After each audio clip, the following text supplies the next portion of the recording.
డబ్బులు మాయి, మా డబ్బులతో మేము సినిమా తీసి మా ఇష్టం వచ్చినట్టు జనాలకు చూపించి మా ఇష్టం వచ్చిన రేటుకి మేము టికెట్ అమ్ముతాం, నువ్వెవడవి అని చెప్పి ఆ రోజు కారు కూతలు కూసినటువంటి పవన్ కళ్యాణ్ గారి పార్టీ తరపున గెలిచి పవన్ కళ్యాణ్ గారి సినిమా ఫీల్డ్ ని ఉద్ధరిస్తారని ఆ శాఖ ఆ పార్టీకి తీసుకుని దాని తరపున పనిచేసేటువంటి రాష్ట్ర మంత్రి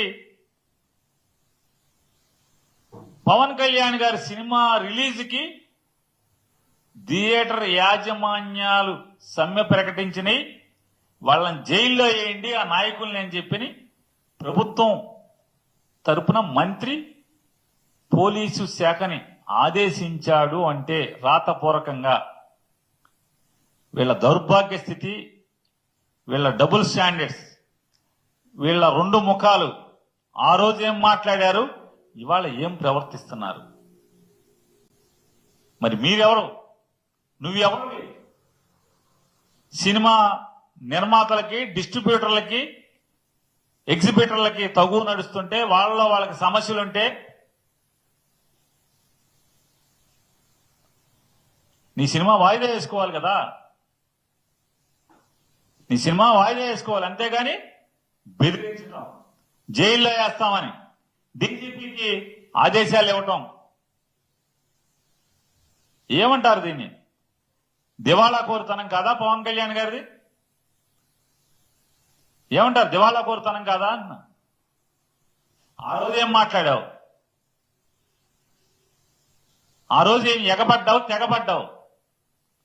ఇవాళ నీ చెప్పు చేతల్లో ఉండేటువంటి ఒక మంత్రితో నీ సినిమా కోసం కొన్ని థియేటర్లో పిలిచి ఏమన్నా సమస్యలు ఏంటని అడిగావా? ఆ మంత్రి అడిగాడా? ఆయన అడగడు. ఆ మంత్రి గారు అడగాలి కదా. కొన్ని సినిమా వాళ్ళని పిలిచి ఏంటి సమస్య ఏంటి అని అడగాలి కదా. అయ్యేం అడగరు. అడగకుండా జైల్లో వేస్తాం మీరు గనక సినిమా ఆపితే. అంటే ఆ రోజు జూన్ 1వ తారీఖు మీ సమస్యల కోసం సమ్మె చేస్తే జైల్లో వేస్తాం, తర్వాత చేసుకోండి సమ్మె, సినిమా ఎత్తేసాక. ఇదో ప్లాపు సినిమా, ఆ రాబోయే ప్లాపు సినిమాకి ఏదో అన్న సామెతగా ఉంది. ఈ రాబోయే ప్లాప్ సినిమాకి మళ్ళీ జైల్లో వేస్తాం, ఆ వేస్తాం, ఈ వేస్తాం అని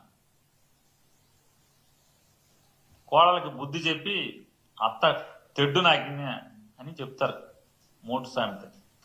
అట్లా పవన్ కళ్యాణ్ గారు అధికారంలో ఉంటే ఒక భాష, వెనకటి పరశూరు గోపాలకృష్ణ గారు డైలాగులు ఉండేవి, అదైతే ఇది రాసుకో, ఇదైతే అది రాసుకోమని. వీళ్ళు కూడా అంతే, పవన్ కళ్యాణ్ ముఠా కూడా. అప్పుడు అది రాసుకో, ఇప్పుడు ఇది రాసుకో.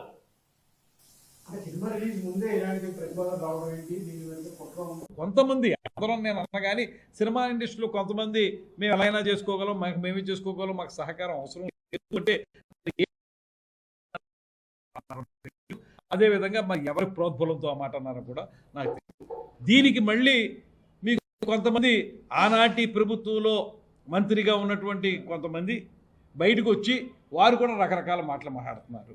వారు చెప్పేది ఏంటి, సినిమా అనేది ఏదో ఒక వ్యాపారం, దానికి సంబంధించి ఈ రకంగా చేస్తే ఎలాగనేటువంటి మాట, ప్రభుత్వంతో ఏం సంబంధం లేదనేటువంటి మాట చెప్తున్నారు. మీరు ప్రభుత్వంతో సంబంధం లేదనుకున్నప్పుడు గత ప్రభుత్వంలో ఎందుకు మీరు వారందరినీ ప్రముఖుల్ని తెప్పించుకుని మీరు మాట్లాడారు? మీరు నిర్ణయాలు ఎందుకు చేశారు? తహసీల్దారులనేమో థియేటర్ల దగ్గర పెట్టించి రేట్లు ఎందుకు మీరు కంట్రోల్ చేశారు? మరి ప్రభుత్వం కాదా ఆ రోజు చేసింది? ప్రభుత్వం కాదా ఆనాడు మాట్లాడింది అనేటువంటి విషయాన్ని నేను అడుగుతా ఉన్నాను. అదేవిధంగా కొంత ఈ సినిమాకి సంబంధించినటువంటి ఏదైతే అంశాలు ఉన్నాయో వాటి విషయంలో ప్రభుత్వం యొక్క సహకారం ఏదో స్థాయిలో ఉంటుంది, దాన్ని మనం గమనించాలి, కలిసిమెలిసి వెళ్ళాలనేటువంటి మాట.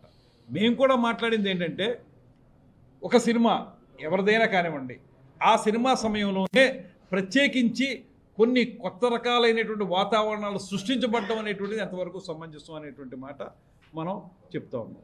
తర్వాత ఆ మాజీ మంత్రి, నేను ప్రత్యేకంగా పేరు చెప్పను, మరి ఆ మాజీ మంత్రి యొక్క ఆలోచన విధానం ఏ రకంగా ఉందో నాకు తెలియదు, కానీ మరి మానవత్వం ఉందో లేదో నాకు తెలియదు. కానీ ఇవాళ ఒక సినిమా, ఒక బాగా హైప్ వచ్చినటువంటి ఒక మంచి సినిమా, లేకపోతే ఒక మన స్వాతంత్రం కోసం పోరాడినటువంటి ఒక నాయకుడి యొక్క అంశంతో తయారైనటువంటి ఒక సినిమాకి సంబంధించి అది ఫ్లాప్ సినిమా అనేటువంటి మాటని చెప్పాడంటే ఇవాళ నేను ఒకటే మనవి చేస్తున్నాను.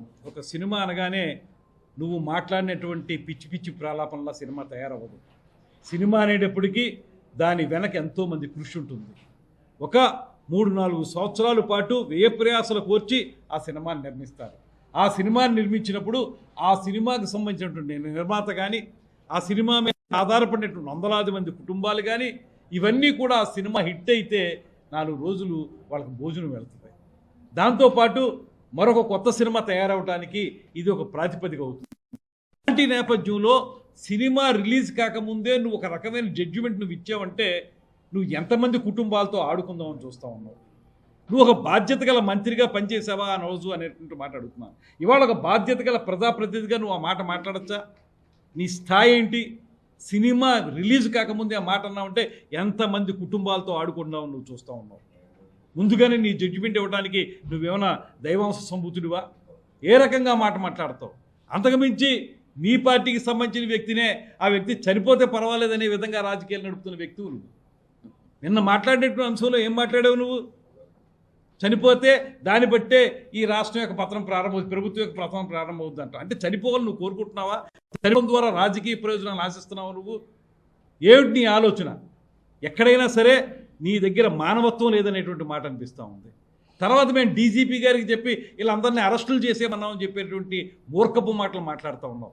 మేము చెప్పింది ఈ సినిమాటోగ్రఫీ అనేటువంటి అంశం హోమ్ సెక్రటరీ గారి చేతుల్లో ఉంటుంది కనుక హోమ్ సెక్రటరీ గారు దీని మీద ఎంక్వైరీ చేసి ఎందుకు ఈ రకమైన వాతావరణం సృష్టించబడిందో తెలుసుకోండి అనేటువంటి విచారణ చేయమని కోరని తప్పితే డీజీపీ గారు అంటే ఆయన లా అండ్ ఆర్డర్ చూసేటువంటి వ్యక్తి. ఆయన్ని మేము ఏదో మాట్లాడినట్టు అరెస్టులు చేసేమన్నట్టు నువ్వు వక్రీకరించి మాట్లాడితే నీకు ఉన్నటువంటి జ్ఞానం ఎంత?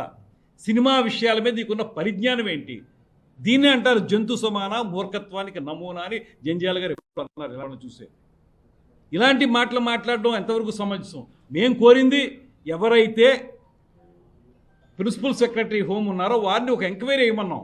ఎందుకు ఈ సినిమా రిలీజ్ సమయంలో ఇలాంటి వాతావరణం సృష్టించబడింది తెలుసుకోండి అన్నాం. దాన్ని బట్టి మేము భవిష్యత్తులో ఏ రకమైన కార్యాచరణ తీసుకోవాలో అనేటువంటి మాటని తెలియజెప్పడానికి మేము మాట్లాడింది తప్పితే డీజీపీ గారితో చెప్పాం, పోలీసులు పంపించి అరెస్ట్ చేయమన్నాం. ఏమిటికి తెలిసిన నాలెడ్జ్ ఏమిటి? నువ్వు మాట్లాడితే 4 మాటలు మాట్లాడి ఈ టంగ్ ట్విస్టింగ్ తోటి ఏదో రకమైనటువంటి మాటలు మాట్లాడేచ్చు అనుకుంటే అది చెల్లదు. ఇవాళ ప్రజలందరూ గమనిస్తున్నారు. ఇవాళ అందరూ ముక్కు మీద వేలేసుకుంటున్నారు. ఫలానా వ్యక్తి చనిపోతేనే అప్పుడుతోనే నీ పత్రం ప్రారంభమవుద్ది అనేటువంటి మాట మాట్లాడారంటే అంటే మీ రాజకీయ ప్రయోజనాల కోసం మీ పార్టీ వ్యక్తి కోరుకోవాలని మీరు కోరుకుంటున్నారా అని అడుగుతూ ఉన్నాను. ఇవాళ ఈ కూటమి ప్రభుత్వం మేము ఎక్కడైనా తప్పు ఉంటే దాన్ని చట్టపరంగా శిక్షించడానికి సిద్ధంగా ఉన్నాం తప్పితే వ్యక్తులు చనిపోవాలని కోరుకునే వాళ్ళం కానే కాదు. శిక్ష అనుభవించవలసి వస్తే అనుభవిస్తారు, తప్పదు. దానికి ఒక పద్ధతి ఉంటుంది. అందుకని మనుషులు చచ్చిపోవాలనేటువంటి విధానంలో మాట్లాడడం, ఈ రకంగా అర్థం పర్థం లేని మాటలో సగం జ్ఞానంతో హాఫ్ నాలెడ్జ్ తోటి మీరు సినిమా రంగం గురించి మాట్లాడడం ఇవన్నీ ఏ మేరకు సమంజసం అని చెప్పి నేను అడుగుతా ఉన్నాను.